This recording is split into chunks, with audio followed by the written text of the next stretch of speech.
ఇవాళ ఈ జిల్లా యొక్క అదృష్టం ఇవాళ లోకేష్ గారికి చెప్తా ఉన్నా సార్, నిత్యం ప్రజల్లో ఉన్నటువంటి వ్యక్తులే ఇవాళ ఈ జిల్లాలో శాసనసభ్యులుగా ఎన్నికయ్యారు. ప్రతి శాసనసభ్యుడు కూడా ఇవాళ ప్రజల్లో కలిసి మమేకమై కలిసి పనిచేసేటటువంటి శాసనసభ్యులు ఇవాళ ఈ జిల్లా నుండి ఎన్నికయ్యారు. కాబట్టి రాబోయేటువంటి రోజుల్లో ఈ జిల్లా అభివృద్ధిలో మీ వంతు సహకారం మాకు ఎప్పుడూ ఉండాలని ఈ సభాపూర్వకంగా కోరుతూ ఉన్నా. ఇంకా నారా లోకేష్ గారు, చంద్రబాబు నాయుడు గారు, మీ అందరికీ తెలుసు నేను భారతీయ జనతా పార్టీకి చెందినటువంటి కార్యకర్తను. భూపతిరాజు శ్రీనివాస వర్మ అంటే ఈ ప్రాంతంలో ఎవరికి తెలియనటువంటి పరిస్థితి, కేవలం బీజేపీ వర్మగా మాత్రమే మీ అందరికీ నేను సుపరిచితుడిని. ఆ పార్టీలో కానివ్వండి, ప్రజల్లో కానివ్వండి, నా పూర్తి పేరు చాలా తక్కువ మందికి తెలుసు. ఆ విధంగా కార్యకర్త నుండి ఎదిగితే నేను పొత్తుల్లో భాగంగా నరసాపురం పార్లమెంటు అభ్యర్థిగా, భారతీయ జనతా పార్టీ అభ్యర్థిగా నేను పోటీ చేసినప్పుడు కొన్ని ఇబ్బందులు మీ అందరికీ తెలుసు. శ్రీనివాస వర్మ సామాన్యుడు కాబట్టి ఎన్నికలను ఏ విధంగా ఎదుర్కొంటాడనేటువంటి ఒక ఆలోచన, ఒక ప్రచారం జరిగినప్పుడు నేను వారి తండ్రి గారు ముఖ్యమంత్రి గారు చంద్రబాబు నాయుడు గారిని కలిసి చెప్పా. ఆ విషయం ఆయన మీటింగ్లో కూడా చెప్పారు. సార్, నేను సామాన్యుడినే కానీ నాకు మినిమం ఎలక్షన్ సంబంధించి ఏదైతే రిక్వైర్మెంట్స్ ఉంటాయో అవి మీట్ అవ్వడానికి నాకు కొంత శక్తి ఉంది, నాకు వ్యాపారాలు ఉన్నాయి. కానీ ఇవాళ ఉన్నటువంటి పరిస్థితుల్లో పార్లమెంట్ సభ్యుడిగా మరింత భారం ఉంటుందన్నప్పుడు వారి తండ్రి గారు నాతో చెప్పారు, లేదు డబ్బు ఆధారం కాదు, మీలాంటి వ్యక్తులు ఫీల్డ్లో పనిచేసినటువంటి కార్యకర్తలు ప్రజాప్రతినిధిగా ఎన్నిక కావాలి అని నాకు భరోసా ఇచ్చినటువంటి వ్యక్తి చంద్రబాబు నాయుడు గారు. నా పార్టీ నాయకత్వం ఏదుందో, భారతీయ జనతా పార్టీ నాయకత్వం ఒక కార్యకర్తను గుర్తించి అభ్యర్థిగా నిర్ణయించినప్పుడు నాకు పెద్దగా ఇబ్బంది కలగకుండా నా పార్టీలో ఉన్నటువంటి, రాష్ట్రంలో ఉన్నటువంటి నాయకత్వం, కేంద్రంలో ఉన్నటువంటి నాయకత్వం, చంద్రబాబు నాయుడు గారు, లోకేష్ గారు కలిసి ఆలోచన చేసి 7 శాసనసభ అభ్యర్థులను కూడా సమన్వయపరిచి శ్రీనివాస వర్మ ఎట్టి పరిస్థితుల్లో గెలవాలా అనేటువంటి ఒక ఆలోచనని ముందు పెట్టినటువంటి వ్యక్తులు చంద్రబాబు నాయుడు గారు, నారా లోకేష్ గారు. మీరందరూ ఆ విధంగా పెద్ద ఎత్తున గెలిపించారు. నేను చంద్రబాబు నాయుడు గారిని, నారా లోకేష్ గారిని ఎప్పుడు కలవలే. ఒక నిమిషం సమయం తీసుకుంటాను రఘు గారు, కంగారు పడద్దు మీరు. అంటే ఏంటంటే నేను డిఫరెంట్ పార్టీ నుంచి ఉన్నాను రిప్రజెంటేటివ్గా. నా అనుభవాలు కొన్ని అందరికీ తెలియాలి కాబట్టి నేను షేర్ చేసుకుంటాను. ఎందుకంటే లోకేష్ గారు ఎక్కువ సమయం ఇవ్వాలి, నాకు అవగాహన ఉంది. కానీ ఒక తెలుగుదేశం పార్టీ నుంచి మాట్లాడేటువంటి శాసనసభ్యులు, నాయకుల కన్నా భారతీయ జనతా పార్టీ పార్లమెంట్ సభ్యుడిగా, కూటమికి చెందినటువంటి వ్యక్తిగా నేను కొన్ని విషయాలు మీతో షేర్ చేసుకోవాలి కాబట్టి నేను మాట్లాడతాను. ఆ తర్వాత మంత్రిని అయ్యాను. మా పార్టీ భారతీయ జనతా పార్టీ. అంతకితం ముఖ్యమంత్రిగా ఉన్నప్పుడు చంద్రబాబు నాయుడు గారిని ఒకటి రెండు విషయాల్లో ఈ ప్రాంతం వచ్చినప్పుడు, లేకపోతే హైదరాబాద్లో ఏదో సమస్యల మీద రిప్రజెంటేషన్స్కి ఇవ్వడానికి కలిసినటువంటి వ్యక్తిని.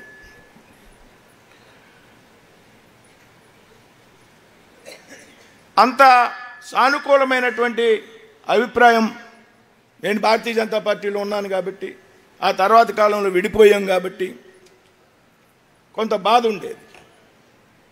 అయితే ఈ 6 నెలల కాలంలో చంద్రబాబు నాయుడు గారు యొక్క విజన్, ముఖ్యంగా ఢిల్లీ వచ్చినప్పుడు ఆయన 2-3 రోజులు ఉంటే ఆయనతో ఎక్కువ సమయం గడపడానికి ఢిల్లీలో నాకు దొరుకుతుంది. అదేవిధంగా అమరావతిలో 2-3 సార్లు నేను అపాయింట్మెంట్ తీసుకుని కలిసా. అంటే సమస్యల మీద, ఈ రాష్ట్రంలో అభివృద్ధి మీద ఆయనకు ఉన్నటువంటి విజన్. అంతేకాదు వ్యక్తుల్ని ఆయన గౌరవించేటువంటి విధానం, వ్యక్తుల్ని ఆయన ఒక ముఖ్యమంత్రిగా ఉండి ఆయన గౌరవించేటువంటి విధానం, ఆయన ఒక సమన్వయం కానీ, ఆయన సమాధానం ఇచ్చేటువంటి తీరు కానీ మనకు నచ్చజెప్పేటువంటి విషయంలో కానీ నాకుండి చంద్రబాబు నాయుడు గారికి ఉన్నంత ఓపిక మరొకరికి ఉంటుందని నేనైతే అనుకోవడం లేదు. అదేవిధంగా నారా లోకేష్ గారు ఈ మధ్యకాలంలో 1-2 సార్లు ఎక్కువ సమయం గడిపాం. ఇవాళ ఈ రాష్ట్రానికి భవిష్యత్తులో దిశా నిర్దేశం కలిగినటువంటి నాయకుడిగా, ఒక సమర్థమైనటువంటి నాయకుడిగా, ప్రజలతో మమేకమై కలిసేటువంటి విధంగా ఈ మధ్యకాలంలో 1 గంట పాటు నేను ఆయన హైదరాబాద్లో కలిసి మాట్లాడుకోవడం జరిగింది. సమయం దొరికింది. రిసీవ్ చేసుకునేటువంటి విధానం చిన్నైనా పెద్దయినా, డబ్బున్నా లేకపోయినా, కార్యకర్త అన్నా నాయకుడన్నా ఒకటే విధంగా ఆయన రిసీవ్ చేసుకునేటువంటి విధానం. ఇవాళ అక్కడ విగ్రహం దగ్గర ఆవిష్కరణ సమయంలో ఆయన అక్కడ కార్యక్రమాన్ని నడిపించినటువంటి విధానం, దారిలో పొడుగున విద్యార్థి దగ్గర ఆగి మాట్లాడడం, ఒక ముఖ్యమంత్రి కొడుగా, ఒక రాష్ట్ర మంత్రిగా దారిలో ఎక్కడో న్యూస్ పేపర్లో రోడ్డు మీద పడి ఉంటే ఆయనే తీసి నలిపేసి పక్కన పాడేయడం, అరే ఈయన్ని కూడా మనం చూసుకొని నేర్చుకోవాలనేటువంటి విధంగా నేను ఆయన అయితే గమనించాను. అంతేకాదు గౌరవించేటువంటి విధానం. ఎవరన్నా అతిథులు వచ్చినా, వివిధ పార్టీలకు చెందినటువంటి కార్యకర్తలు నాయకులు వచ్చినా ఆయన మాట్లాడేటువంటి విధానానికి నేను ఆకర్షితున్నయ్యా. నా పార్టీ భారతీయ జనతా పార్టీ, నా నాయకత్వం భారతీయ జనతా పార్టీ.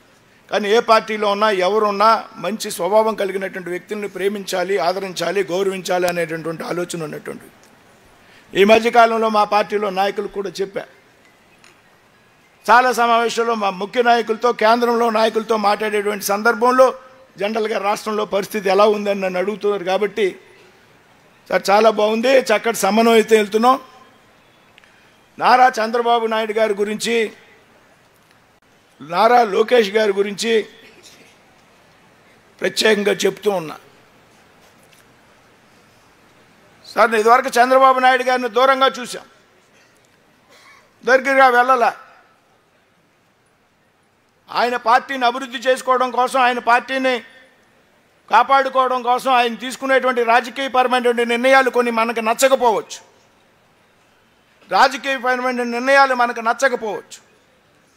కానీ అభివృద్ధి విషయంలో, సమన్వయం విషయంలో, ఢిల్లీ పెద్దలను గౌరవించేటువంటి విషయంలో ఆయనకి ఏమాత్రం కూడా ఆయనకి వెనకం చేసేటువంటి ప్రసక్తి లేదు.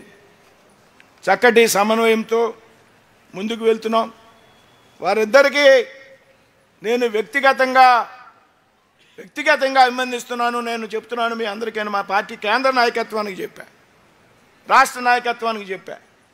కాబట్టి భవిష్యత్తులో ఏదో స్లిప్ వచ్చింది, టైం అయిపోయిందని వచ్చింది. కాబట్టి రఘు గారికి తెలియపోయినా రఘు గారు పురమాయించుంటారు ఇది. ఎందుకంటే రైట్, ఏదేమైనా సార్ మేము చక్కటి సమన్వయంతో వెళ్తున్నాం. మీ చంద్రబాబు నాయుడు గారు, మీ తండ్రి గారు, మీ యొక్క ఆలోచనలతో ఈ జిల్లాలో కూటమికి సంబంధించి సమన్వయంతో కూడా చక్కగా వెళ్తున్నాం. మరి రాబోయేటువంటి రోజుల్లో ఈ విధంగా మనం కలిసి పనిచేయాలా. కేంద్రం నుంచి పెద్ద ఎత్తున సహకారం ఇవాళ రాష్ట్రానికి అందుతూ ఉంది. చంద్రబాబు నాయుడు గారు పూర్తిగా సంతృప్తిగా ఉన్నారు. కూటమి చక్కటి సమన్వయంతో పనిచేస్తుంది. ఇదే అనేక సంవత్సరాలు రాబోయే సంవత్సరంలో మనం పనిచేయాలా. ఈ సమన్వయం కనుక దెబ్బతిన్నట్లయితే మనం కోల్పోయి పదవులు కానీ రాష్ట్రం సర్వనాశనం అయిపోతుంది. ఎవరైతే గతంలో ఉన్నటువంటి సైకో ఉన్నాడో మళ్ళీ వార్డు అధికారంలోకి వచ్చేటువంటి అవకాశం ఉంటుంది. కాబట్టి ఆ అవకాశం, ఆ సైకో ఈ రాష్ట్రంలో అధికారంలోకి మళ్ళీ రాకూడదంటే ఆ బాధ్యత మన అందరి మీద ఉందనేటువంటి విషయాన్ని ఈ సందర్భంగా చెప్తూ మరొకసారి నారా లోకేష్ గారికి అభినందన తెలియజేస్తూ సెలవు తీసుకున్నాను. జై హింద్, జై భారత్.